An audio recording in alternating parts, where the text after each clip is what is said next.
Shalom Bapak Ibu yang dikasihi Tuhan, semuanya bersukacita. Yang bersukacita hari ini boleh lambaikan tangan, puji Tuhan. Selamat Paskah, saya berdoa kiranya seluruh jemaat Tuhan di tempat ini sungguh-sungguh boleh mengalami kuasa kebangkitan Tuhan Yesus. Kita berikan tepuk tangan bagi Allah kita, saudara. Lebih kali berikan pujian tepuk tangan bagi Allah kita. Haleluya! Sorakan haleluya! Ada satu ayat yang berkata, jika Kristus tidak bangkit, sia-sialah kepercayaan kita. Ya. Kita akan melihat nats kita terlebih dahulu dalam Yohanes pasal yang ke-20, ayatnya yang pertama sampai ayat yang ke-8. Bapak Ibu bisa menyimak, kalau bisa melihat dengan jelas, boleh membaca bersama-sama dengan saya. Nah, saya minta sungguh-sungguh kita memperhatikan karena lewat bagian ini ya Tuhan memberikan banyak hal, pengertian-pengertian bagi kita. Ya, tidak ada seorang pun yang terlewat. Kita akan memulai 2-3. Pada hari pertama minggu itu, pagi-pagi benar, ketika hari masih gelap, pergilah Maria Magdalena ke kubur itu dan ia melihat bahwa batu itu telah diambil dari kubur. Ia berlari-lari mendapatkan Simon Petrus dan murid yang lain yang dikasihi Yesus. Dan berkata kepada mereka, Tuhan telah diambil orang dari kuburnya. Dan kami tidak tahu di mana ia diletakkan. Maka berangkatlah Petrus dan murid yang lain itu ke kubur. Keduanya berlari bersama-sama, tetapi murid yang lain itu berlari lebih cepat daripada Petrus, sehingga lebih dahulu sampai di kubur. Ia menjenguk ke dalam dan melihat kain kapan terletak di tanah. Akan tetapi ia tidak masuk ke dalam. Maka datanglah Simon Petrus juga menyusul dia dan masuk ke dalam kubur itu. Ia melihat kain kapan terletak di tanah. Sedang kain peluh yang tadinya ada di kepala Yesus tidak terletak dekat kain kapan itu, tetapi agak di samping di tempat yang lain dan sudah tergulung. Maka masuklah juga murid yang lain yang lebih dahulu sampai di kubur itu, dan ia melihatnya dan percaya. Katakan amin, saudaraku. Saudara yang dikasihi Tuhan, dari pembacaan ini kita melihat bagaimana cerita ketika Maria Magdalena bersama dengan beberapa murid, yaitu Yohanes, Petrus. Mereka datang ke kubur pada hari pertama minggu itu. Saudara, dan mereka melihat bagaimana batu itu sudah terguling dan Yesus bangkit dari kematian. Kebangkitan Yesus dari antara orang mati adalah pondasi iman Kristen. Ya. Tadi tema yang saya angkat berkata, jika Kristus tidak dibangkitkan, maka sia-sialah kepercayaan kita. Jadi kita ada di tempat ini bukan hanya melakukan aktivitas agamawi, tetapi ada satu alasan yang kuat. Karena Yesus yang kita sembah dan kita percayai 2000 tahun yang lalu, dia telah mati di kayu salib. Dan pada hari yang ketiga dia bangkit dari kematian. Kita berikan tepuk tangan bagi Tuhan Yesus. Ya. Kalau Yesus tidak bangkit, maka sia-sialah pemberitaan kami, kata Rasul Paulus. Maka sia-sialah juga kepercayaan kita, saudara.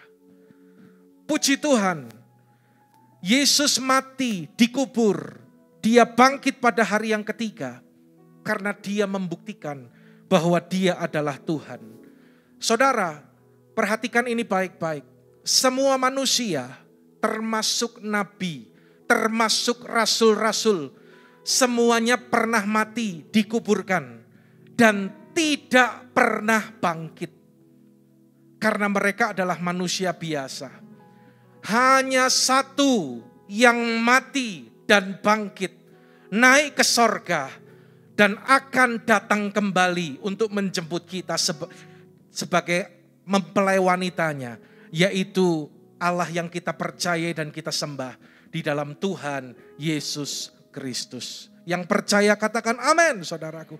Mari saya mengajak kita memperhatikan mulai ayat yang pertama. Ya. Ayat yang pertama berkata, pada hari pertama pagi-pagi benar ketika hari masih gelap, pergilah Maria Magdalena ke kubur itu dan melihat, perhatikan, bahwa batu telah diambil dari kubur. Dan saya tampilkan dalam Matius 28 ayat yang kedua. Maka terjadilah gempa bumi yang hebat sebab seorang malaikat Tuhan, perhatikan, turun dari langit dan datang ke batu itu dan menggulingkannya, lalu duduk di atasnya. Pertanyaannya bagi kita adalah demikian. Mengapa malaikat membuka batu penutup kubur itu? Ya, semuanya tetap fokus supaya Anda sungguh-sungguh bisa mengikuti dan menangkap pesan ini. Yang mengerti katakan amin, saudaraku. Ya. Coba pertanyaan ini, saudaraku. Mengapa malaikat membuka batu penutup kubur itu? Ada orang mungkin menjawab, agar Yesus bisa keluar dari dalam kubur. Tetapi jawaban itu tidak tepat. Kenapa, saudara? Kalau Anda baca dalam cerita kebangkitan Yesus, bahwa setelah Yesus bangkit, dia memiliki tubuh kebangkitan. Ya, terbukti dalam Yohanes 20 ayat 19, suatu kali ketika murid-murid ada di satu ruangan terkunci dan tertutup rapat, dikatakan, tiba-tiba Yesus hadir di tengah-tengah mereka. Yesus bisa masuk, tubuh kebangkitan tidak terhalang oleh 4 dinding, tidak terhalang oleh benda apapun. Ya. Jadi mengapa malaikat membuka batu penutup kubur itu? Jawaban yang benar adalah, perhatikan, agar murid-muridnya bisa masuk ke kubur. Saudara renungkan ini, agar murid-muridnya bisa masuk melihat bahwa kubur itu kosong. Bisa melihat kain kapan yang ada di sana, kain peluh. Mereka bisa melihat dengan mata kepala sendiri. Hal ini sangat penting, saudara, karena menentukan iman mereka. Jadi kebangkitan Yesus tidak diragukan. Tadi dikatakan ada fakta-fakta tentang kebangkitan Yesus. Ada saksi-saksi sejarah. Bahkan ketika Yesus terangkat ada 500 pasang mata menyaksikan Yesus terangkat ke sorga. Dan malaikat berkata, Yesus yang saat ini kamu lihat dia terangkat ke sorga, akan datang kembali dengan cara yang sama seperti dia naik ke sorga. Saudara, Maria adalah orang yang pertama tiba di kubur. Tetapi Alkitab mencatat bahwa dia tidak masuk ke dalam kubur. Dia menjenguk, artinya melihat dari luar, ya. Sehingga apa yang terjadi? Kalau kita membaca cerita ini, Maria menjadi ragu-ragu dan dia berasumsi bahwa Yesus diambil orang. Ada dalam ayat yang ke-13. Dan hal itulah yang dikatakan kepada Yohanes dan Petrus. Bahkan ketika Yesus mendekati Maria dari belakang, Maria mengira bahwa Yesus itu adalah penjaga taman. Apakah engkau yang mencuri mayat Tuhanku? Saudara perhatikan, orang yang tidak masuk ke dalam, ya, berasumsi, berpikiran negatif. Sampai akhirnya Yesus menyadarkan Maria dengan berkata, memanggil nama Maria. Maria. Maria kenal dengan panggilan, dengan suara yang memanggil namanya. Dan dia menjawab, Rabuni, artinya guru. Orang yang kedua adalah Yohanes. Yohanes dia lebih muda dari Simon Petrus. Karena itu Alkitab katakan seorang murid yang lain yang dekat dengan Yesus, yaitu Yohanes ini, dia berlari, ya, dia berlari lebih cepat karena dia lebih muda dari Petrus. Tiba di kubur, tetapi apa yang terjadi? Dia tidak masuk, dia juga hanya menjenguk Petrus. Dia tiba belakangan, ya. Petrus dia tiba paling belakang. Tetapi Alkitab mencatat bahwa Petrus masuk melihat ke dalam. Melihat dengan mata kepalanya sendiri. Ternyata di dalam kubur Yesus hanya tinggal kain kapan dan kain peluh. Akhirnya setelah Petrus masuk, Yohanes pun ikut masuk, melihat semuanya itu dan menjadi percaya. Saudara dengar apa yang saya mau katakan ini. Kristen penonton yang tidak masuk ke dalam, imannya tidak akan timbul, saudara. Sekali lagi, kalau kita hanya menjadi Kristen penonton, tidak masuk ke dalam, maka iman kita tidak timbul. Tapi kalau kita masuk, melihat dengan mata kepala kita, imanmu akan timbul, imanmu akan dikuatkan. Dan engkau akan melihat dengan mata kepala sendiri bahwa Yesus benar-benar hidup. Ini adalah hal yang sangat penting, saudara. Ketika berbicara kubur kosong, ada beberapa kemungkinan, ya, kubur kosong. Yang pertama adalah, apakah mayat Yesus dipindahkan prajurit Romawi? Jawabannya adalah tidak. Ketika mayat itu benar-benar dipindahkan oleh prajurit Romawi, dengar. Dan murid-murid berkata, kalau guru mereka bangkit, Tuhan mereka bangkit, maka pastilah prajurit ini akan segera menjawab dan menunjukkan semuanya itu tidak benar. Karena kami telah memindahkan mayat Yesus. Berarti kemungkinan yang pertama ini tidak benar. Yang kedua, apakah ada orang yang mencuri mayat Yesus? Jawabannya adalah, perhatikan baik-baik, tidak mungkin. Mengapa? Seperti tadi yang disampaikan dalam VOP, bahwa kubur Yesus itu tertutup rapat, dimeterai, dan dijaga oleh tentara Romawi. Tidak ada orang yang berani datang. Ya, tadi kan kita mendengar bahwa kain kapan tergeletak, kain peluh ada di dekat kain kapan sudah tergulung. Betul saudaraku? Kalau benar ada yang mencuri mayat Yesus, orang nyuri itu kan buru-buru toh. Lah kok sempet-sempetnya ngelepas kain kapan? Lah kok sempet-sempetnya gulung kain peluh? Saudara, engkau harus menangkap ini dengan baik. Supaya imanmu timbul. Tadi saya katakan kebangkitannya itu menjadi pondasi bagi kekristenan kita. Supaya kita menjadi orang Kristen tapi kita mengerti siapa yang kita percaya. Kita tidak berhenti hanya dalam konteks agamawi. Tetapi kita mengenal Sang Juru Selamat yang telah mati dan dibangkitkan. Ingat cerita Lazarus ketika dia sudah 4 hari mati dan dikubur. Dan Yesus sengaja menunda datang ke Betania. Dan ketika Yesus datang meminta kepada Maria dan Marta untuk membawa dirinya ke kubur Lazarus. Dan ketika Yesus mendoakan, maka memerintahkan Lazarus itu keluar. Lazarus itu keluar masih pakai kain kapan, saudara. Berbeda dengan Yesus. Berarti kemungkinan yang kedua ini juga salah. Hal yang ketiga,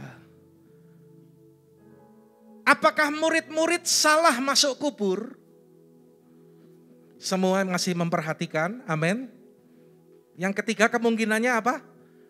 Apakah murid-murid salah masuk kubur? Jawabannya tidak.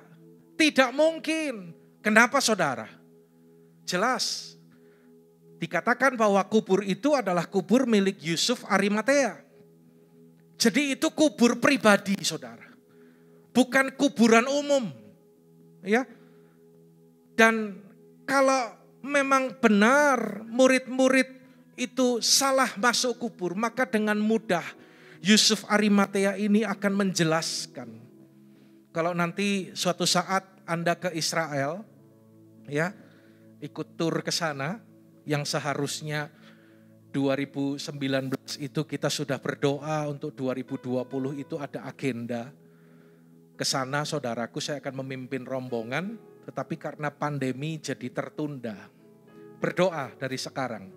Minta kesempatan dari Tuhan untuk Anda bisa sampai ke sana dan melihat tempat di mana Yesus disalibkan, melihat tempat di mana Yesus dikuburkan, melihat kubur kosong bagaimana Yesus bangkit. Nah, tempat kubur Yesus ini namanya Garden Tomb, saudara. Ya, ada beberapa yang sudah ke sana bersama dengan saya juga.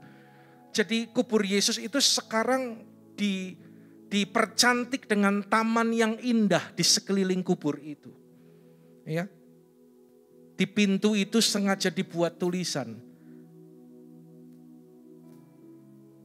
He is not here for he risen. Dia tidak ada di sini sebab ia bangkit.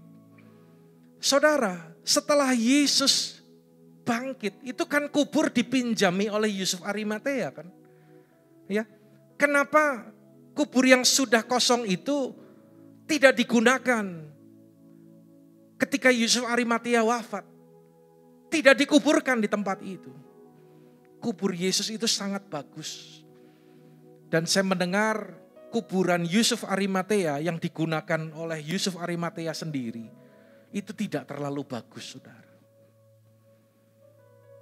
Kenapa Yusuf Arimatea tidak pakai kubur bekas Yesus? Dengar saudara, dari hal ini kita belajar. Inilah ciri seorang yang mengasihi Tuhan. Orang yang mengasihi Tuhan itu rela memberikan yang terbaik buat Tuhan. Meskipun mendapatkan yang kurang baik bagi dirinya sendiri. Berbeda dengan orang yang tidak mengenal atau tidak mengasihi Tuhan. Yang terpenting, yang terbaik buat diriku. Kalau buat Tuhan, buat yang lain ya nomor sekian. Tapi Yusuf tidak demikian. Yang terbaik diberikan bagi Yesus. Meskipun dirinya harus pakai kubur yang tidak terlalu bagus. Tapi yang terpenting Yesus ditinggikan, Yesus dimuliakan. Bahkan saya percaya kalau ditanya Yusuf Arimatea ini, jawabannya adalah saya tidak layak dikubur di tempat di mana Yesus pernah dibaringkan. Anda perhatikan, ini adalah ciri murid yang rendah hati dan mengalami kuasa kebangkitan Tuhan Yesus. Saudara, ciri orang yang mengalami kuasa kebangkitan Kristus. Dia rindu mengalami Tuhan lebih dalam lagi. Orang yang mengalami kuasa kebangkitan adalah orang yang rindu untuk mengalami Tuhan lebih dalam lagi. Yang menangkap katakan amin, saudaraku. Jangan seperti Maria dan Yohanes. Mereka datang ke kubur tetapi mereka hanya melihat dari luar. Tidak berusaha masuk lebih dalam ke dalam kubur itu. Jadi kubur Yesus pada saat itu bukan seperti kuburan zaman sekarang ya saudara. Kalau saya katakan masuk ke kubur itu bukan berarti masuk ke kubur gitu, enggak. Tetapi kubur itu ada seperti ruangan, seperti lorong, seperti gua kecil. Dan Yesus dibaringkan di sana. Lalu pintu buat orang keluar masuk itu ditutup dengan batu yang dimeterai tadi. Mari saudara, apakah kita rindu mengalami Tuhan lebih dalam lagi? Kita harus alami ini secara pribadi.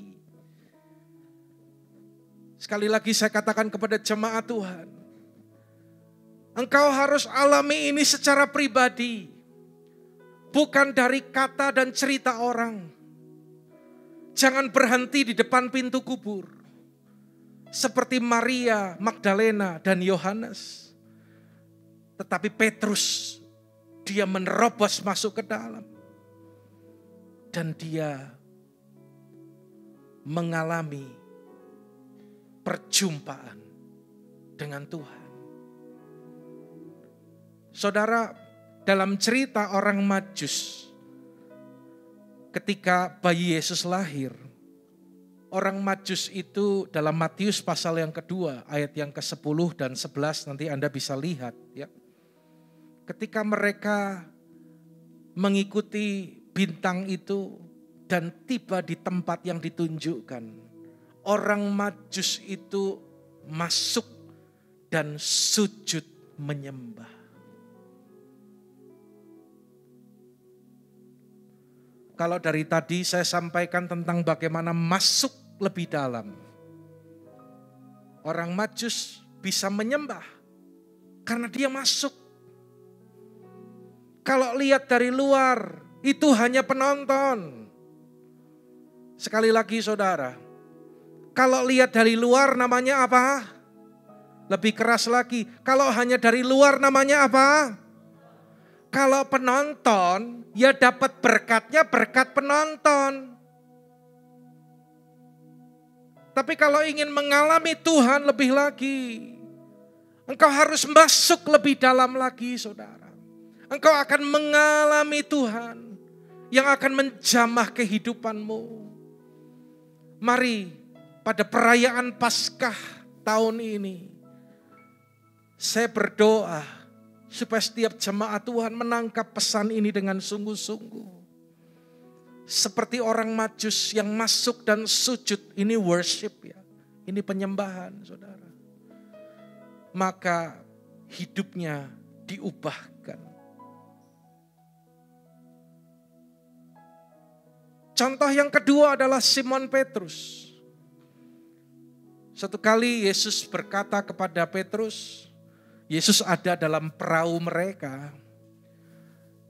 Setelah Yesus mengajar banyak orang, Yesus berkata kepada Petrus, tolakkan perahumu ke tempat yang dalam. Lukas pasal yang ke-5 ayat 3 dan 4. Apa yang terjadi saudara? Dengar, itu bukan waktu orang menangkap ikan. Ya, di luar kondisi normal. Tetapi ketika Petrus ini mendengar apa yang Yesus katakan, untuk dia menolakkan perahunya ke tempat yang lebih dalam. Wow, Alkitab catat bahwa mereka mendapatkan sejumlah besar ikan sampai jala mereka itu hampir koyak saudara. Sesuatu yang di luar pikiran manusia. Saudara, dari hari ini kita belajar apa? Ayo kita jadi orang Kristen itu jangan orang Kristen pinggiran. Kok enggak ada yang amin? Agak telat aminnya. Jangan jadi orang Kristen pinggiran. Kalau tadi jangan jadi Kristen penonton. Kalau orang Kristen pinggiran, kalau Anda cuman ada di tepi pantai, itu cuman ada pasir. Bahkan kita melihat kadang-kadang ada sampah di sana, saudaraku. Tetapi kalau kita mau mengalami yang lebih dalam lagi, kita akan menerima seperti apa yang dialami oleh Petrus. Saudara, maukah pada Paskah ini kita mengambil komitmen, saudara? Ayo kita komitmen. Tuhan, aku gak mau jadi orang Kristen biasa-biasa, Tuhan. Ayo komitmen Tuhan, aku mau jadi murid. lebih mendalam lagi dalam iman kepada Tuhan, dalam doa, dalam firman. Ya, ayo layani Tuhan, jangan cuma jadi penonton, saudaraku. Catatan bagi Anda yang masih beribadah secara online. Saudara dengar apa yang saya katakan ini? Pada Paskah ini marilah kita belajar, kita berkomitmen. Ayo belajar, berani melangkah ke rumah Tuhan. Kita semua kan sudah divaksin kan? Ya, sesuai dengan peraturan pemerintah. Dan pemerintah juga mengizinkan untuk kita beribadah. Dan kalau kita melihat kondisi saat ini juga, pandemi ini sudah turun dengan drastis. Seperti doa kita, virus itu semakin melemah. Saya mau tanya dulu, Anda doanya virusnya makin kuat apa makin melemah? Ini dijawab sama Tuhan loh, virusnya makin melemah. Karena itu yang masih ibadah secara online di rumah-rumah. Masa Anda sudah 2 tahun gak berani melangkah ke rumah Tuhan? Padahal kalau buat makan-makan, buat jalan-jalan berani, olahraga berani, foto-foto bareng berani. Saudara, saya mau tanya kepada Anda punya Tuhan kan? Sebenarnya yang menjawab bukan yang di sini, yang online. Kalau yang onsite yang mau jawab gak apa-apa lah.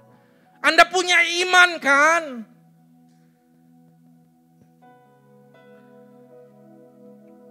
Ayo saudara. Ini menunjukkan apakah kita alami kuasa kebangkitannya atau tidak. Lebih dalam lagi. Saya tidak bosan-bosan. Lewat mimbar ini saya katakan.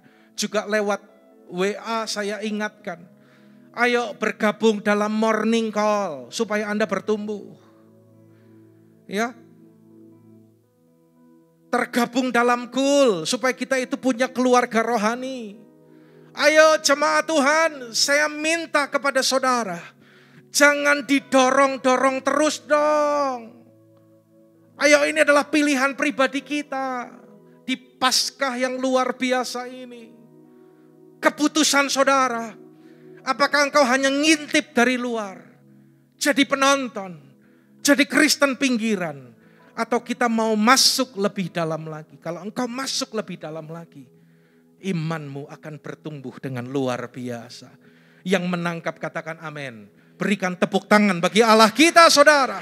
Haleluya. Pertanyaan yang kedua. Mengapa Yesus melipat kain penutup wajah? Anda pernah merenungkan ini enggak? Kenapa kok kain penutup wajah, kain peluh itu tergeletak dan dilipat tergulung dengan rapi? Yohanes 20 ayat 6 dan 7 ya. Kain peluh yang tadinya ada di kepala Yesus tidak terletak dekat kain kapan itu, tetapi agak di samping, di tempat yang lain dan sudah tergulung. Sudah tergulung. Saudara, perhatikan kata tergulung. Kata tergulung itu dalam Yunaninya dikatakan entuliso, ya, tergulung, roll up, fold up, terlipat. Kenapa Yesus bangkit dari kubur masih sempat-sempatnya ngelipet kain? Nah, ini ada hal yang luar biasa, saudara. Anda mau tahu jawabannya? Yang pertama jelas, Yesus adalah pribadi yang rajin, yang rapi, saudara. Kalau kita mengaku murid Yesus, maka Anda pun akan menjadi orang yang rajin, bukan malas. Ya, rapih. Dia selesaikan tugasnya sampai akhir. Dalam pekerjaan kita, dalam studi saudara, anak-anak muda, dalam keluarga Anda, orang-orang dewasa, orang-orang yang lebih tua. Dalam pekerjaan, dalam pelayanan, mari saudara kita lakukan juga dengan rajin. Katakan amin. Lakukan dengan rapi. Selesaikan tugas yang sudah Tuhan percayakan bagi kita.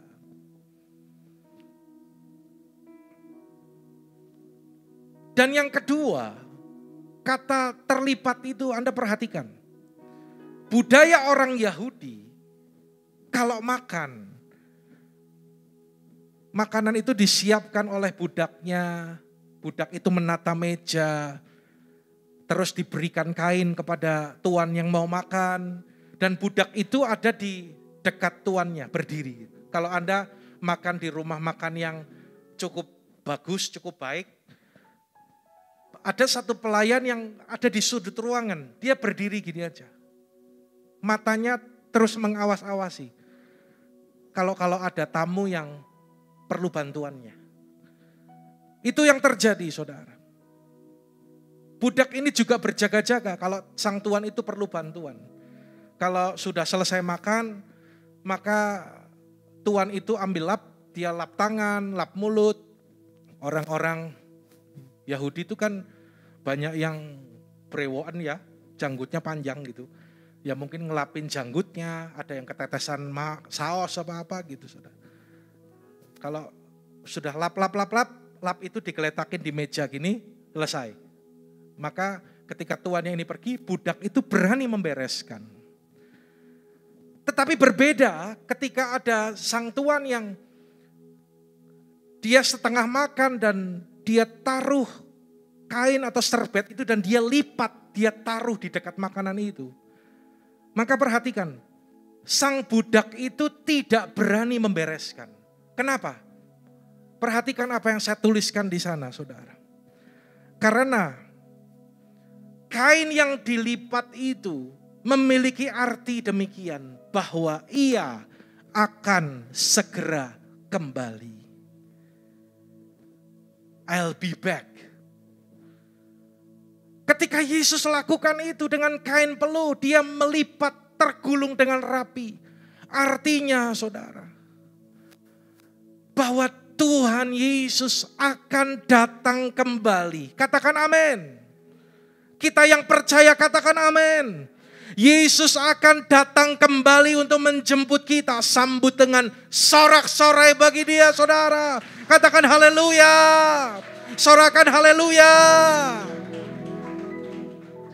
Dia lipat itu. Yesus itu suka berbicara lewat simbol-simbol. Jadi ketika Yesus lakukan itu, dia memberikan satu pesan kepada murid-muridnya. Aku pergi, tapi aku akan kembali lagi. Dalam Yohanes 14 ayat yang ketiga, dikatakan bahwa aku akan pergi menyediakan tempat bagimu. Dan ketika aku datang kembali, aku akan membawa kamu kembali ke tempatku. Supaya di mana aku berada, kamu pun berada. Dalam Kisah Para Rasul ayat yang pasal yang pertama ayat 11 dikatakan ketika banyak orang melihat Yesus itu terangkat ke sorga, ada malaikat yang berkata, "Hai orang Galilea, mengapakah kamu berdiri melihat ke langit? Yesus yang terangkat ke sorga meninggalkan kamu saat ini akan datang kembali dengan cara yang sama seperti kamu melihat dia naik ke sorga." Saudara, dari pertanyaan kedua ini kita mendapat satu pengertian. Ciri orang yang mengalami kuasa kebangkitan itu adalah mempersiapkan diri menyambut kedatangannya kembali. Kalau Anda orang yang alami kuasa kebangkitan Kristus, maka hidup kita akan terfokus untuk mempersiapkan diri menyambut kedatangan Tuhan. Alkitab berkata, berjaga-jagalah, sebab kamu tidak tahu pada hari mana Tuhanmu datang. Hendaklah kamu siap sedia, karena Anak Manusia datang pada saat yang tidak kamu duga. Saudara perhatikan ini, mempersiapkan diri dengan sungguh-sungguh. Harus siap. Sama seperti mempelai wanita yang menyambut sang mempelai pria. Saya tunjukkan kepada saudara apa yang tertulis dalam kitab suci. Tanda kedatangan Tuhan Yesus itu semakin nyata. Yang pertama adalah dosa Sodom. Kalau nanti Anda baca pada ayat-ayat di atas, ya, dosa Sodom itu adalah homoseksual, lesbianisme, LGBT itu sekarang saudara. Beberapa waktu yang lalu di USA, presiden itu memilih menteri yang transgender. Anda bisa bayangkan orang yang homo, lesbi, tetapi mereka dipilih dengan alasan persamaan hak. Saudaraku perhatikan ini, kalau kehendak manusia itu lebih dikedepankan dan mengesampingkan kehendak Allah, maka hukuman itu akan datang. Kita melihat yang kedua, tanda kedatangan Tuhan Yesus semakin nyata. Apa saudara yang kedua? Sudah terjadi belum? Sudah digenapi belum? Ya, jangan berkata Tuhan datang masih lama. Apa yang dinubuatkan dalam Alkitab sudah semakin jelas digenapi, saudara. Nubuatan itu digenapi. Ini tanda bagi kita, ayo kita persiapkan diri. Bahkan kita pun kena dampak dari perang Rusia Ukraina, saudara. Urusan minyak sampai kita pun kena dampak, saudara. Saya tunjukkan yang ketiga. Apa saudara? Gempa bumi, penyakit sampar, dan kelaparan. Sudah terjadi belum? Kok kecil suaranya? Penyakit sampar itu berbicara tentang penyakit menular. Sudah 2 tahun kita melewati masa pandemi ini, bukan hanya endemi tetapi pandemi yang melanda seluruh dunia. Yang memporak-porandakan sendi-sendi ekonomi setiap bangsa. Bahkan negara yang kuat sekalipun tetap mengalami goncangan karena COVID-19. Digenapi saudara. Ayo buka mata, lihat. Bahwa semuanya itu semakin jelas, semakin nyata. Satu lagi saya tunjukkan. Dalam Yohanes 16 ayat yang kedua. Apa saudara? Aniaya dan terorisme. Sudah terjadi belum? Belum lama ada penganiayaan di depan gedung DPR. Seperti orang yang bukan seperti ya, benar-benar kesetanan sampai ngajar orang seperti itu, saudara. Bahkan nyaris ditelanjangi. Buka mata kita, lihat bagaimana terorisme juga meningkat dengan pesat. Saudara, bunuh orang itu kan dosa ya. Tetapi sekarang itu banyak orang itu berpikir kalau aku rela mati. Bunuh orang, dia berpikir dia itu bisa masuk surga. Pemikiran yang sangat bertolak belakang dengan apa yang diajarkan oleh Alkitab. Anda bayangkan surga macam apa yang dihuni oleh para pembunuh atau para teroris, saudara. Surga menurut Alkitab itu adalah tempat yang kudus, tidak ada dosa, tidak ada kebencian, tidak ada sakit hati dan kepahitan. Yang ada hanyalah kasih. Karena itu latihan sekarang saudara. Jangan terus tinggal dalam kekecewaan dan kepahitan. Kalau Anda tidak bisa mengampuni saudaramu yang bersalah. Kalau Anda berkata percaya Tuhan, mengenal Yesus, tetapi engkau tetap hidup dalam kebencian. Tetap melihat orang lain salah, aku yang paling benar. Anda tidak bisa masuk surga. Alkitab yang katakan. Belajar ngampuni. Saya sering kali dan tidak bosan bersaksi kepada saudara. Saya itu tidak punya musuh, saudara. Saya selalu belajar untuk berdamai dengan semua orang. Kalau ada orang tidak cocok, ada orang yang punya masalah dengan saya, itu urusan mereka dengan Tuhan. Yang terpenting sikap hati saya tidak mau bermusuhan dengan siapapun. Sebagai anak-anak Tuhan, mari saudara, persiapkan diri kita. Ya, berjaga-jaga karena kedatangan Tuhan itu sudah semakin dekat. Katakan amin. Mari bersiap siaga, bersiap sedia seperti 5 gadis bijaksana.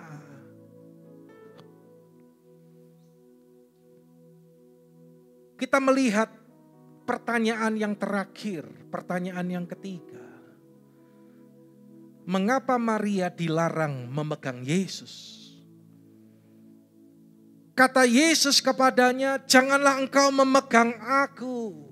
Sebab aku belum pergi kepada Bapa, tetapi pergilah kepada saudara-saudaraku dan katakanlah kepada mereka bahwa sekarang aku akan pergi kepada Bapakku dan Bapamu, kepada Allahku dan Allahmu.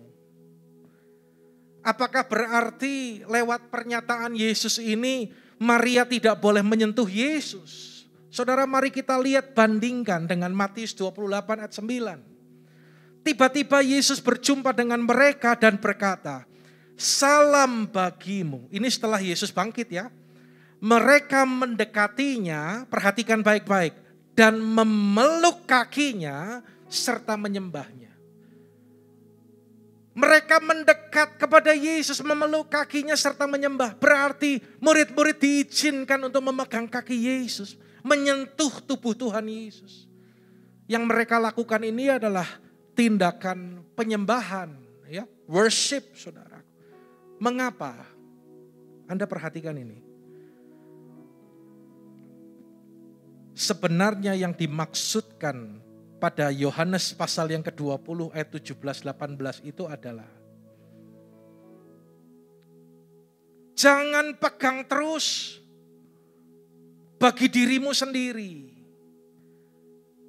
Kata Yesus, sebab aku belum akan naik ke sorga. Anda menangkap ini, saudara? Bukan berarti Maria itu tidak boleh pegang Yesus. Tetapi yang dimaksudkan gini loh, jangan dipegangi terus cuman buat kamu toh, buat dirimu sendiri. Aku itu belum ketemu Bapa, belum. Aku tuh masih di sini. Selama 40 hari aku masih menampakkan diri. Dan sekarang, ayo. Apa yang kamu lihat, apa yang kamu dengar, lakukan, ceritakan, beritakan. Supaya orang-orang lain pun menjadi percaya. Saudara, ini hampir mirip dengan cerita ketika suatu kali Yesus mengajak beberapa muridnya itu naik ke satu gunung yang tinggi. Murid-murid itu adalah Petrus, Yakobus, dan Yohanes.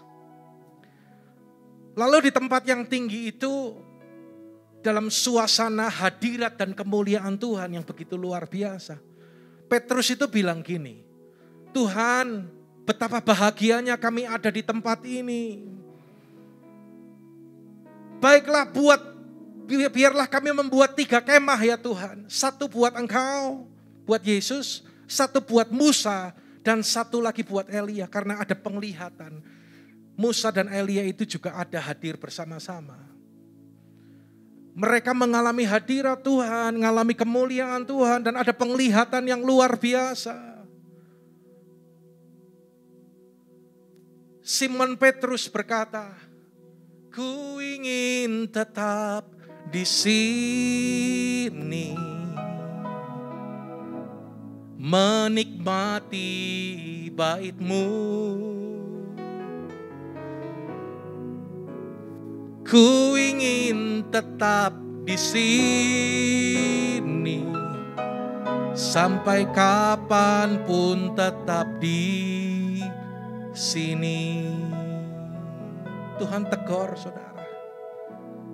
Yesus mengajak mereka turun karena masih banyak orang yang perlu dilayani. Saudara, saya akan tunjukkan yang ketiga, yang terakhir.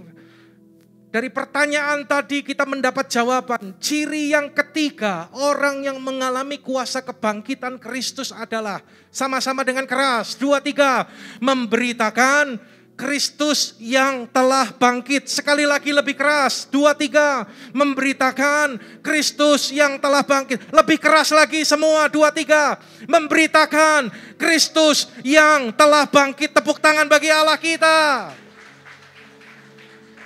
Tuhan berbicara kepada kita pagi ini. Di perayaan Paskah tidak hanya kita bersuka cita. Di sini tidak hanya kita menikmati hadirat dan kemuliaan Tuhan. Di sini. Tetapi kita bergerak. Kita memberitakan Kristus yang sudah bangkit kepada setiap orang.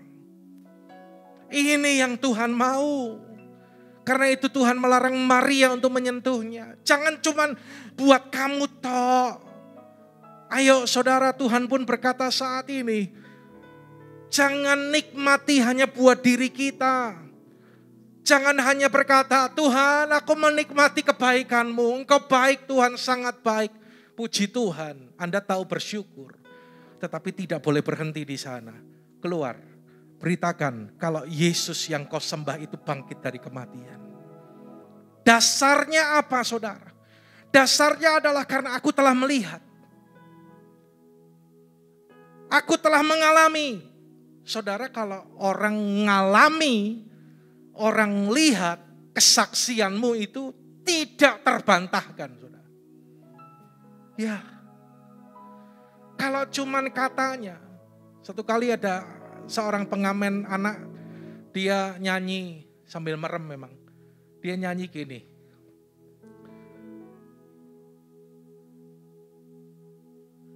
Lagunya apa ya? Kok saya jadi lupa ya? Ketika dia nyanyi itu selalu dia akhiri dengan katanya gitu kan.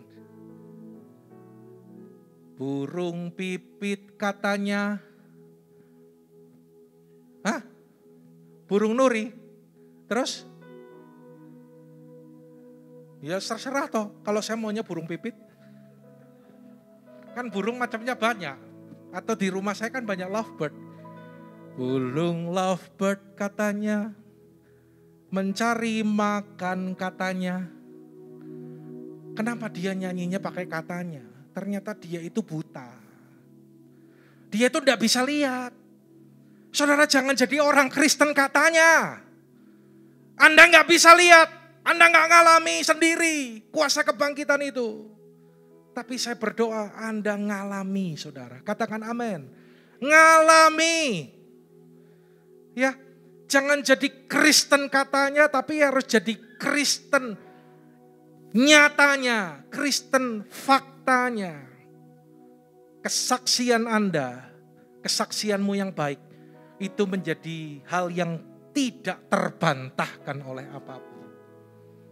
Ya, saya berdoa supaya Anda menjadi saksi. Ayo berani untuk memberitakan Injil, kabar baik. Ada beberapa hal yang akan memberikan gambaran. Memberitakan Injil kabar baik itu apa sih saudara? Cuman 3 hal ini intinya. Gampang. Anda gak perlu sekolah teologi dulu untuk memberitakan Injil. Ya, pemberitaan Injil itu apa sih? Kabar baik itu apa? Yang pertama adalah semua manusia itu berdosa. Jatuh dalam dosa dan kehilangan kemuliaan Allah. Upah dosa itu maut, mati, binasa. Dan yang kedua, usaha manusia itu sia-sia. Dan berita Injil atau kabar baiknya adalah siapa yang berdosa tadi, yang percaya kepada Tuhan Yesus, dia itu selamat. Anda harus alami ini supaya Anda bisa beritakan. Ya, ayo bangkitkan roh penginjilan. Beritakan ini kepada orang-orang yang belum percaya. Kalau Anda punya teman, saudara, siapapun yang selama ini jauh dari Tuhan, hidup mereka memerlukan kasih Tuhan dan Anda melihat itu, doakan dan bawa mereka datang untuk mencari Tuhan, saudara. Yang menangkap katakan amin. Ya, jangan pasif. Ayo bergerak, saudara. Ciri yang ketiga, orang yang alami kuasa kebangkitan, dia akan memberitakan Kristus yang sudah bangkit.